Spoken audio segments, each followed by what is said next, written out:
Hello दोस्तों, स्वागत है आप सभी के आपके अपने चैनल पवन स्मार्ट स्टडी पर। तो आज की इस वीडियो में लेकर आ गए हैं दोस्तों क्लास 8 अर्धवार्षिक परीक्षा जो आपका गणित का होने वाला है 23 दिसंबर का दोस्तों, उसके लिए आंसर की को लेकर आ गए हैं। इसलिए आप वीडियो में शुरू से लेकर अंत तक बनेगा। अगर वीडियो पसंद लगेगी दोस्तों तो वीडियो को लाइक कर चैनल को सब्सक्राइब जरूर कर लीजिएगा। और दोस्तों डिस्क्रिप्शन में जो है टेलीग्राम चैनल, व्हाट्सएप चैनल का लिंक दिया हुआ है, आप वहाँ से उसे भी जो है ज्वाइन कर लीजिएगा। चलिए तो स्टार्ट करते हैं आज की इस वीडियो को।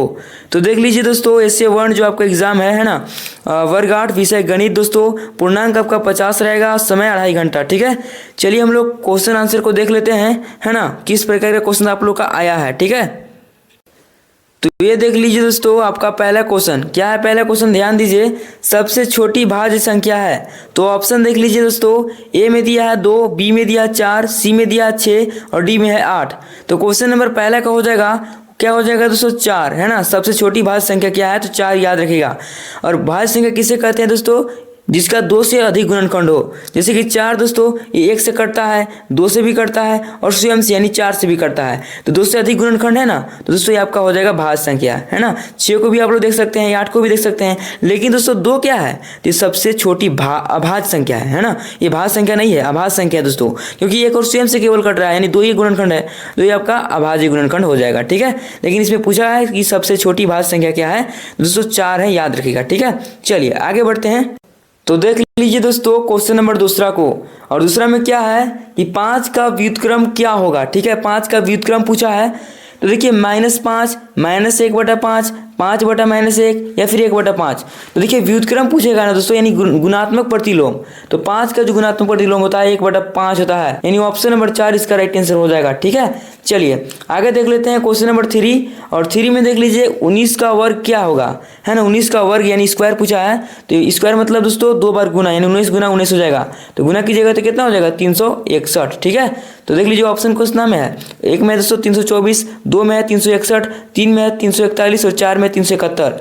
तो ऑप्शन नंबर दूसरा में है, दूसरा इसका राइट आंसर हो जाएगा दोस्तों 361। ठीक है, 4 नंबर क्वेश्चन देख लीजिए क्या है, 900 का वर्गमूल ज्ञात कीजिए, है ना। 900 का वर्गमूल ज्ञात करना है। तो चलिए तो हम लोग ज्ञात कर लेते हैं। उसके लिए दोस्तों हम लोग को जो है 900 को तोड़ना होगा, यानी गुणनखंड करना होगा। चलिए इसको गुणनखंड करते हैं पहले। तो कितना बार में जाएगा दोस्तों, 2 से जाएगा, तो 450 यहाँ हो जाएगा दोस्तों, है ना। फिर 2 से जाएगा दोस्तों, 2 दूना 4, 2 दूना 4, 2 5 10। ठीक है, फिर 3 से जाएगा, 3 से 21 और 3 5 15। फिर 3 से जाएगा दोस्तों 25 या 75। ठीक है, फिर जाएगा दोस्तों आपका 5 से, तो 5 5। ठीक है, तो देख लीजिए दोस्तों हम लोग तोड़ दिए। अब इसको एक तरफ लिख दीजिए, यानी 2 गुना, है ना, 2 गुना 2 गुना 3 गुना 3, फिर दोस्तों आपका 5 गुना 5 आया। ठीक है, तो दोस्तों ये आपका हो गया। अब देखिए आपसे वर्गमूल पूछा है, तो वर्गमूल निकालने के लिए दोस्तों जोड़ा होना चाहिए। जैसे 2 है तो इसमें 2 संख्या है 2 ना, तो एक जोड़ा बन रहा है, तो ये दोस्तों आप 2 निकाल लीजिए। ठीक है, फिर एक जोड़ा यहाँ बन रहा है दोस्तों, तो यहाँ 3 निकाल लीजिए। फिर 5 यहाँ देख लीजिए, एक जोड़ा बन रहा है तो 5 हो जाएगा। ठीक है, इसको गुना कर दीजिए दोस्तों, 3 दूना 6 और 6 5 30, यानी आपका जो वर्गमूल निकल के आएगा 30 निकल के आएगा दोस्तों।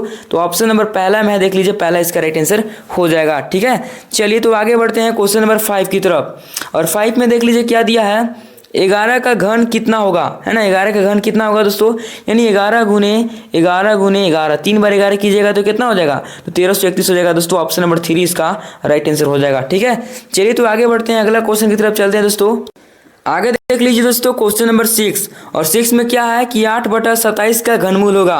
तो घनमूल निकालने के लिए दोस्तों क्या कीजिएगा, पहले आप 8 को तोड़िए फिर 27 को तोड़िए दोस्तों, तो कितना आ जाएगा, 3 को 2 आ जाएगा, 3 को 2 आ जाएगा। ठीक है, अब दोस्तों 3 को 3 आ जाएगा, है ना, 3 को 3 आ जाएगा। तो घनमूल में दोस्तों जो है, घनमूल में दोस्तों 3 जो है ना होना चाहिए, 3 3 होना चाहिए। देख लीजिए 3 3 है, तो 1 2 निकाल लेंगे, इसमें से 1 3 निकाल लेंगे।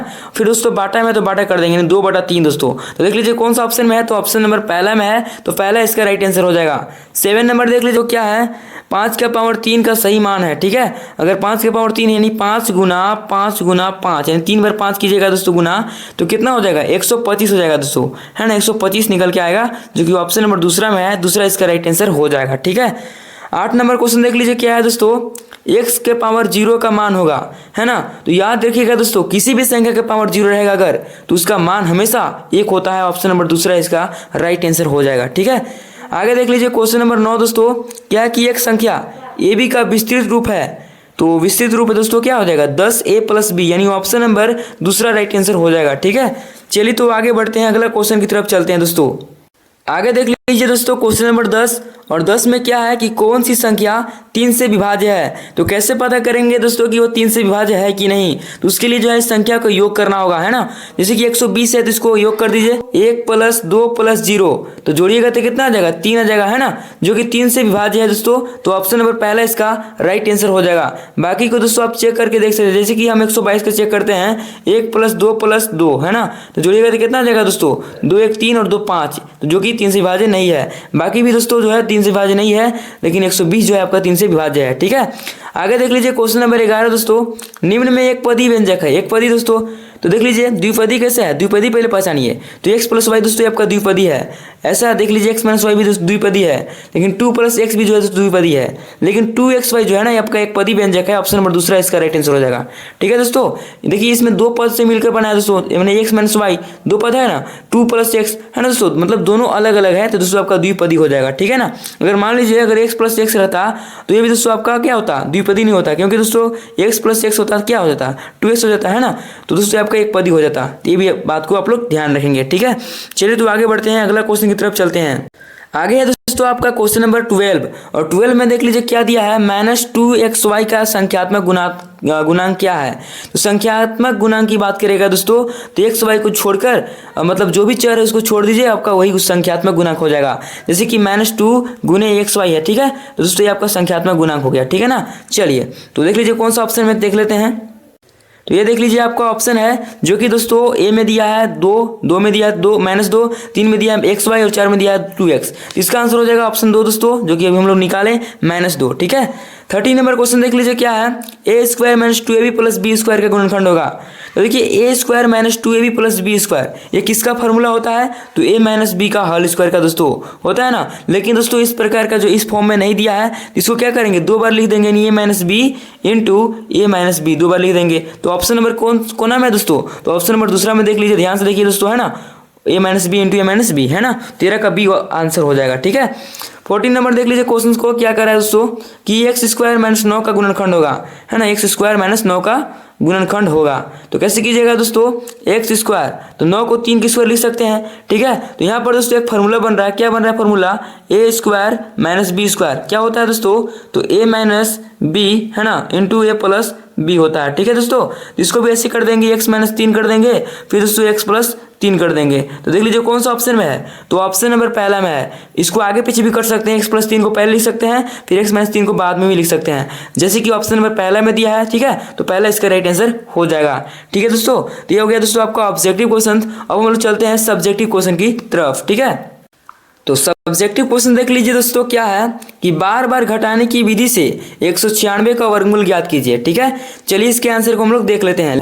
तो देख लीजिए स्टेप 1 दोस्तों, विषम संख्याओं को क्रमिक रूप से घटाएं, है ना। तो देख लीजिए 196 से शुरू करके क्रमिक विषम संख्याओं 1 3 5 को घटाया जाता है, ठीक है। तो देख लीजिए 196 में से 1 को माइनस कीजिए 195, 195 - 3 कीजिए 192, 192 - 5 कीजिए 187, ठीक है। इसी तरह दोस्तों आप लोग 7 फिर 9 फिर 11 फिर 13 फिर 15 फिर 17 19 21 23 इस तरह से घटाते चलिए दोस्तों। ये तब तक घटाना है आपको जब तक कि 0 ना आ जाए। तो देख लीजिए दोस्तों, फिर 52 में से 25 को माइनस कीजिए 27 हो जाएगा, फिर 27 - 27 कर दीजिए दोस्तों, आपका 0 आ जाएगा, है ना, 0। यानी कि दोस्तों घटाए। फिर स्टेप 2 में देख लीजिए क्या है, घटाओ चरणों की संख्या गिने, चूंकि शून्य प्राप्त करने में 14 चरण लगे, यानी 196 का वर्गमूल 14 है। इस प्रकार से भी दोस्तों आप लोग जो वर्गमूल ज्ञात कर सकते हैं, ठीक है। चलिए तो आगे बढ़ते हैं, अगला क्वेश्चन की तरफ चलते हैं दोस्तों।